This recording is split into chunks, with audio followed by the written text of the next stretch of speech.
Very good evening. You're watching Business Prime Time on NDTV Profit. I'm Shivani Muthana. Straight to our top story and what's of course been the key focus in the past 2 days. A day after the rather disappointing GDP data of just 5.3% in the fourth quarter, India Inc. has stepped up the pressure on the government to act now and act fast. That's the clear message from corporate India.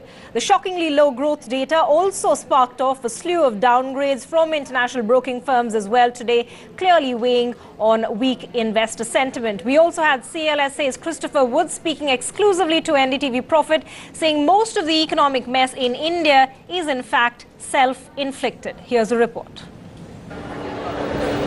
The chorus for a rate cut is now getting louder.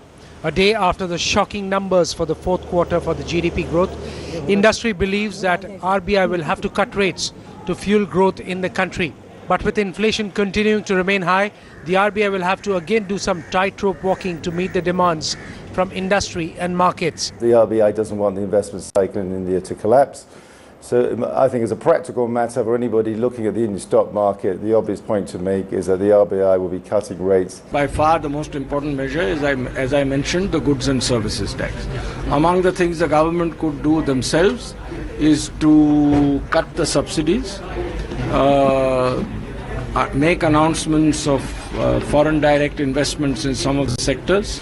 Growth in January to March quarter has been the weakest in 9 years. That has also sparked off fresh spate of downgrades. Morgan Stanley has cut growth expectations by 50 basis points, while the estimate has been cut by Stanchart even more sharply. Citi has now cut the FY13 growth target to 6.4%, while Kotak's expectation for the current year's growth is at 6%.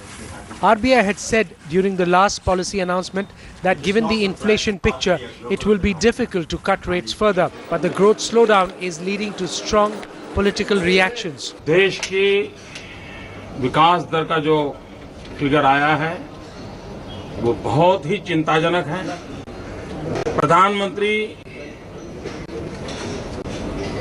2-3 महीने पहले जयपुर में आए थे प्रवासी भारतीय दिवस में और उन्होंने डंके की चोट पे कहा था कि 7% विकास दर होगा। यानी मार्च महीने तक अनुमान भी नहीं था भारत सरकार को कि क्या हालत होने वाली है। The UPA government was accused earlier of ensuring growth that benefited only a small section. Now the pain of slow growth is being felt all around. NDTV Bureau Report. And as we've been telling you, it is indeed a tough task for the central bank to balance the economy.